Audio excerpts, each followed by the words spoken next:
नमस्कार साथियों, मैं सुनील राठौड़ अपने इस YouTube चैनल पर एक बार पुनः आप सभी का हार्दिक स्वागत करता हूं। साथियों, पिछली क्लास में हमने राजस्थान में मीठे पानी की दो झीलों के बारे में बात की थी। आज हम राजस्थान की प्रमुख खारे पानी की झीलों की बात करने वाले हैं। जो साथी इस YouTube चैनल पर नए जुड़े हैं तो वो पुरानी क्लासों को हमारे इस YouTube चैनल पर आराम से देख सकते हैं। आप सभी से अनुरोध रहेगा कि आप अगर वाकई सीरियस तैयारी करते हैं तो इन वीडियोस को आप पूरा देखें और इसे अपने अधिक से अधिक मित्रों तक अवश्य शेयर करें। तो साथियों, शुरू करते हैं हम आज का अपना टॉपिक, जिसमें हम राजस्थान में खारे पानी की झीलों के बारे में पढ़ने जा रहे हैं। तो खारे पानी की झीलों में जो पहली झील राजस्थान की रहती है वो रहती है सांभर झील। सांभर झील जो है ये जयपुर ज़िले में फुलेरा कस्बे के निकट स्थित है और ये एक प्राकृतिक झील है। हालांकि भीलवाड़ा का जो बिजोलिया शिलालेख है तो उस बिजोलिया शिलालेख के अनुसार ये जो सांभर झील है, इस झील का निर्माण सांभर के चौहान शासक वासुदेव चौहान ने करवाया था, पर मूल रूप से ये एक प्राकृतिक झील है। अगर हम इसके भौगोलिक विस्तार की बात करते हैं, इसके अक्षांशीय विस्तार की बात करते हैं, तो यह झील 27 डिग्री उत्तरी अक्षांश रेखाओं से 29 डिग्री उत्तरी अक्षांश रेखाओं के बीच स्थित है तथा 74 डिग्री पूर्वी देशांतर से 75 डिग्री पूर्वी देशांतर के मध्य ये स्थित है। ये झील जो लगभग 32 किलोमीटर लंबी है और 3 से 12 किलोमीटर इसकी चौड़ाई रहती है। ये आयताकार रूप में फैली है और लगभग 500 वर्ग किलोमीटर का क्षेत्र ये झील कवर करती है। तो ये राजस्थान की खारे पानी की सबसे बड़ी झील है। अब अगर हम भारत की बात करते हैं तो भारत में उड़ीसा की चिल्का झील खारे पानी की सबसे बड़ी झील है। अब झीलें जो है वो दो तरह की होती है मुख्य रूप से खारे पानी की झीलें। एक जो तटीय क्षेत्र में होती है, तो तटीय क्षेत्र की जो खारे पानी की झीलें होती है उनको हम लैगून झील कहते हैं। स्थल भाग पे जो खारे पानी की झीलें होती है उसको हम प्लाया झील कहते हैं। तो जो चिल्का झील है वह तटीय क्षेत्र की झील है और लैगून झीलों की श्रेणी में आती है। तो अगर हम भारत में तटीय क्षेत्र की झीलों को छोड़ दें और केवल स्थल भाग की झीलों की बात करते हैं, तब सांभर झील भारत में खारे पानी की सबसे बड़ी झील होगी, या सांभर झील जो है वो आंतरिक क्षेत्र में खारे पानी की सबसे बड़ी झील है भारत की। अब ये झील जो है राजस्थान के 3 जिलों की सीमा पर स्थित है। जयपुर ज़िले में ये झील स्थित है, लेकिन अजमेर और नागौर ज़िले की सीमाएं भी इस झील को स्पर्श करती है। तो 3 ज़िले जयपुर, नागौर और अजमेर, इन 3 ज़िलों की सीमा को यह झील स्पर्श करती है। उसके बाद इस झील से नमक का उत्पादन होता है। नमक उत्पादन का ये बड़ा केंद्र है। तो भारत सरकार की जो नमक उत्पादन की कंपनी है, जिसे हम हिंदुस्तान सॉल्ट लिमिटेड कहते हैं, तो हिंदुस्तान सॉल्ट लिमिटेड की एक सहायक कंपनी है सांभर सॉल्ट लिमिटेड। तो सांभर सॉल्ट लिमिटेड यहाँ पर नमक का उत्पादन मुख्य रूप से करती है। अब इस झील से भारत के कुल नमक का 8.7% प्राप्त होता है। अब नमक भी दो तरह से प्राप्त होता है। एक जो तटीय क्षेत्र में, समुद्र तटीय क्षेत्र में तटीय खारे पानी से होता है। दूसरा जो आंतरिक क्षेत्र की खारे पानी की झीलें होती है, तो उन खारे पानी की झीलों से भी नमक का उत्पादन होता है। चूँकि जो सांभर झील है ये आंतरिक क्षेत्र में स्थित है, तो ये संपूर्ण एशिया महाद्वीप में, ध्यान से समझना इस बात को, सांभर झील संपूर्ण एशिया महाद्वीप में आंतरिक क्षेत्र का नमक उत्पादन का सबसे बड़ा केंद्र है। तो यहाँ पर सरकारी संस्था हो गई सांभर सॉल्ट लिमिटेड। साथ ही साथ यहाँ पर कुछ स्थानीय निजी संस्थाएं हैं जो नमक का उत्पादन करती हैं। तो ऐसी जो निजी स्थानीय संस्थाएं हैं, इनको हम देवल के नाम से जानते हैं। अब इस झील से मुग़ल काल से ही नमक का उत्पादन चलता आ रहा है। फिर अंग्रेज़ों ने भी यहाँ पर नमक का उत्पादन किया था। 1870 में अंग्रेज़ों ने इस झील के किनारे एक नमक संग्रहालय की स्थापना की थी। तो अगर आपसे क्वेश्चन पूछता है कि राजस्थान में नमक संग्रहालय कहाँ पर स्थापित है, तो राजस्थान में जो नमक संग्रहालय है वो सांभर झील के निकट स्थित है और अंग्रेज़ों द्वारा 1870 में उस नमक संग्रहालय की स्थापना की गई थी। अब झील में जो नमक की आपूर्ति होती है तो वो दो माध्यम से होती है। पहला, इस झील में कुछ खारे पानी की नदियाँ गिरती है, तो उन नदियों के साथ लवण जो है वो लवण इस झील में घुलते हैं। तो इस झील में 4 बड़ी नदियाँ गिरती है, रूपनगढ़, मंथा, खारी और खंडेला। तो ये 4 नदियाँ जो है वो इस झील में नमक की आपूर्ति करती है। दूसरा, इस झील का जो पानी है उस पानी के नीचे यहाँ पर लवणीय चट्टानें पाई जाती है। तो लवणीय चट्टानों से केशिकत्व सिद्धांत के माध्यम से जो उसके लवण हैं वो लवण चट्टानों के ऊपर आ जाते हैं और पानी के नीचे चट्टान के ऊपर वहाँ एक लवण की परत वहाँ बन जाती है। बाद में उस पानी को सुखाकर वाष्प उत्सर्जन करके वहाँ से नमक की प्राप्ति की जाती है। इस पद्धति को क्यार पद्धति कहा जाता है। तो सांभर झील में क्यार पद्धति से नमक का उत्पादन यहाँ किया जाता है। एक महत्वपूर्ण पॉइंट यहाँ पर और है, 1990 में सांभर झील को रामसर साइट में शामिल किया गया था। रामसर साइट जो आर्द्र भूमि या नम भूमि क्षेत्र होते हैं, तो रामसर साइट का जो कॉन्सेप्ट है ये आर्द्र भूमि और जैव विविधता के संदर्भ में है। 1971 में ईरान का एक शहर है रामसर, तो उस रामसर शहर में विश्व के कुछ प्रतिनिधि पर्यावरणविद जिनका एक सम्मेलन वहाँ हुआ था, उस सम्मेलन में आर्द्र भूमियों का चयन किया गया। वहाँ जैव विविधता के संरक्षण के लिए एक संधि की गई थी जिसको हम रामसर साइट या रामसर संधि के नाम से जानते हैं। तो विश्व में जहाँ कहीं ऐसे स्थान जहाँ आर्द्र भूमि होती है, नम भूमि होती है और जहाँ जैव विविधता पाई जाती है, तो उस स्थान को रामसर साइट कहा जाता है। तो सांभर झील को 1990 में रामसर साइट में शामिल किया गया था। इसके अलावा राजस्थान में एक और रामसर साइट है, केवलादेव घना पक्षी विहार, जिसको हम राजस्थान के वन्य जीव संसाधनों के अंतर्गत विस्तार से पढ़ेंगे। तो ये हो गया रामसर साइट। अब उसके बाद सांभर झील के नमक में एक शैवाल पाया जाता है, स्पाइरोलिना। तो यह जो स्पाइरोलिना शैवाल है ये काफ़ी उच्च प्रोटीन युक्त शैवाल होता है।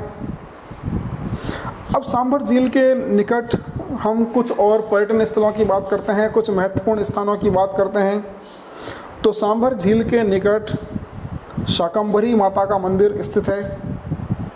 शाकंभरी माता, जिसे हम शाक सब्जियों वाली देवी कहते हैं, ये चौहान सांभर के जो चौहान शासक हैं उनकी ये कुल देवी है। तो सांभर के चौहानों की कुल देवी शाकंभरी माता। अब इसके अलावा सांभर झील के किनारे एक और प्रसिद्ध तीर्थ स्थल देवयानी स्थित है। देवयानी, जिसको हम तीर्थों की नानी कहते हैं। हमने पिछले वीडियो में पुष्कर झील के बारे में पढ़ा था। तो पुष्कर को तीर्थों का मामा कहते हैं। इसी तरह धौलपुर में है मचकुंड, तो मचकुंड को तीर्थों का भांजा कहा जाता है और तीर्थों की नानी देवयानी। तो यह देवयानी नामक प्रसिद्ध तीर्थ स्थल इस सांभर झील के किनारे स्थित है। अब यहाँ पर एक और प्रसिद्ध धार्मिक स्थल है, यहाँ पर नालीसर मस्जिद स्थित है। अगर हम प्राचीन काल की बात करें तो दादू संप्रदाय जो है, दादू पंथ के जो प्रवर्तक दादू दयाल हैं, तो दादू दयाल ने इसी झील के किनारे दादू पंथ की स्थापना की थी। उन्होंने जो अपना पहला प्रवचन है वो भी इसी झील के किनारे दिया था। दादू दयाल जो मूल रूप से गुजरात के थे, इनको हम राजस्थान का कबीर कहते हैं। हालांकि जो दादू संप्रदाय है उसकी प्रधान पीठ वर्तमान में नारायणा में है, लेकिन उसकी स्थापना और उसका जो पहला प्रवचन है वो इसी झील के किनारे पर दिया गया था। कहते हैं कि अकबर और जोधा का जो विवाह है वो भी इसी झील के किनारे हुआ था। फिर इस झील में कुछ प्रवासी पक्षी यहाँ पर आते हैं। तो एक जो प्रवासी पक्षी है कुरजा, जो मूल रूप से फलोदी के खींचन गांव में आता है जोधपुर में, तो वह कुरजा पक्षी भी इस झील में आता है, इस झील पर यहाँ आता है। साथ ही साथ एक और पक्षी है राजहंस, जो गुजरात का राज्य पक्षी है, तो वह राजहंस पक्षी भी इस झील पर आता है। तो ये सारी विशेषताएं हो गई सांबर झील की। अब सांबर झील के अलावा राजस्थान में कुछ और महत्वपूर्ण खारे पानी की झीलें हैं। इन झीलों में अगली झील की बात करते हैं तो वह झील रहती है डीडवाना झील। तो डीडवाना झील जो है ये नागौर जिले के डीडवाना कस्बे में स्थित है। अब जो झीलों से नमक प्राप्त होता है उस नमक में दो तरह के लवण मुख्य रूप से पाए जाते हैं। एक नमक जिसमें सोडियम क्लोराइड होता है, एक नमक जिसमें सोडियम सल्फेट होता है। तो जिस नमक में सोडियम क्लोराइड की मात्रा अधिक होती है वह नमक खाने योग्य होता है, और जिस नमक में सोडियम सल्फेट की मात्रा होती है वह नमक खाने योग्य नहीं होता है।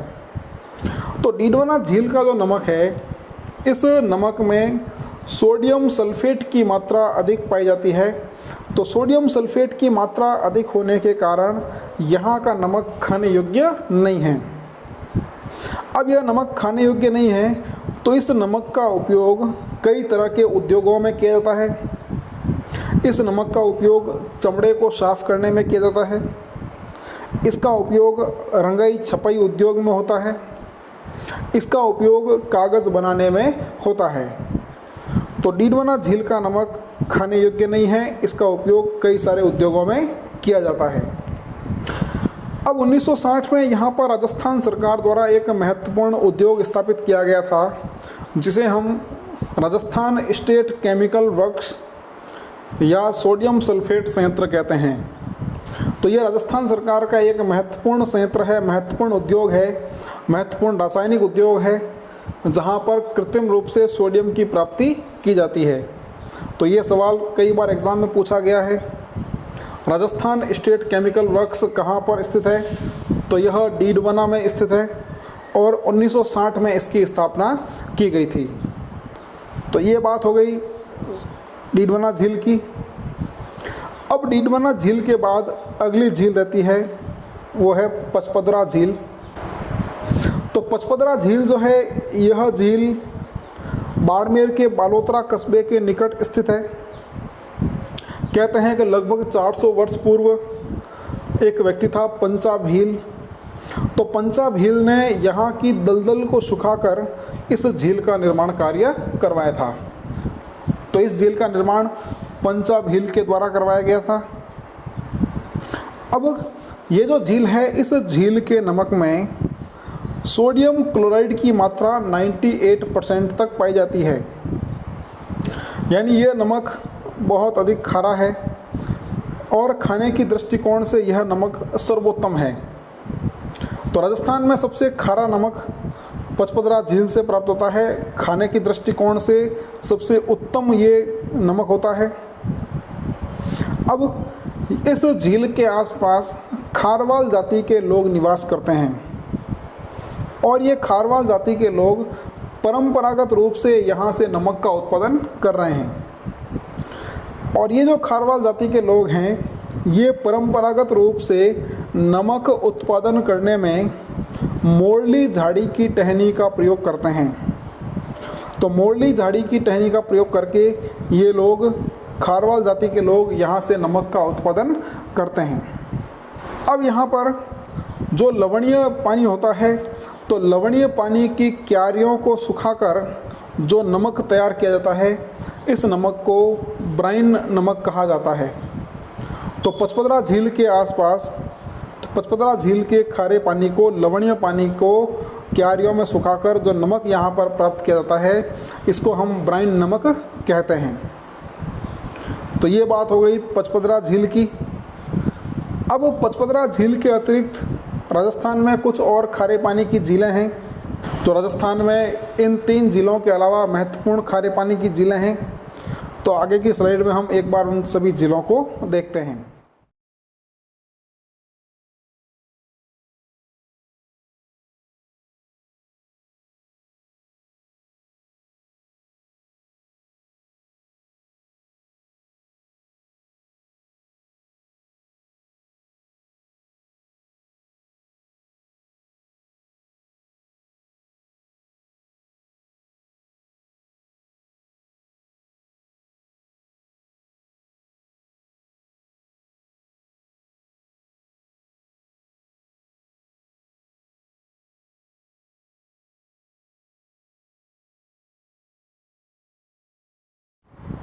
तो साथियों, ये राजस्थान में खारे पानी की कुछ महत्वपूर्ण झीलें थी। उम्मीद करता हूँ आज का यह टॉपिक आपको पसंद आया होगा। आप इन वीडियो को लगातार अपने अधिक से अधिक मित्रों तक शेयर करते रहें, ताकि उन विद्यार्थियों को इन वीडियोस का, इन क्लासरूम का लाभ प्राप्त हो सके। आपके कोई भी सुझाव हैं तो आप उन सुझाव को कमेंट बॉक्स में अवश्य दें। सकारात्मक और नकारात्मक जैसे भी आपके सुझाव हैं, आप उनको अवश्य दें। सकारात्मक सुझाव से हमें और अधिक अच्छा कार्य करने की प्रेरणा मिलती है, और नकारात्मक सुझाव से हम और अधिक अच्छा करने का प्रयास करते हैं। तो आज की क्लास में हम यहीं तक बात करेंगे। अगली क्लास में फिर नए टॉपिक के साथ आपके समक्ष बहुत जल्द फिर उपस्थित होंगे। तब तक आप इस कोरोना काल में अपने अपने घरों में रहें, भीड़ भाड़ वाले स्थानों से बचें। मैं स्वयं अभी कोरोना के इस महामारी से बाहर हुआ हूँ, तो मुझे पता है कि जो 15-20 दिन का समय होता है कितना मुश्किल भरा समय होता है। आप घर में रहते हुए भी अपने परिवार से दूर रहते हैं, और इस बीमारी का एकमात्र इलाज यही है कि आप अपने आप को सुरक्षित रखें। कहीं भी बाहर जाते हैं तो आप मास्क का प्रयोग अवश्य करें, हाथों को बार बार धोते रहें, और भीड़ भाड़ वाले स्थानों से आप बचें। अति आवश्यक कार्य होने पर ही आप घर से बाहर निकलें। तो अगले क्लास के साथ आपसे फिर मुलाकात होगी। तब तक के लिए आप सभी का बहुत बहुत धन्यवाद। नमस्कार।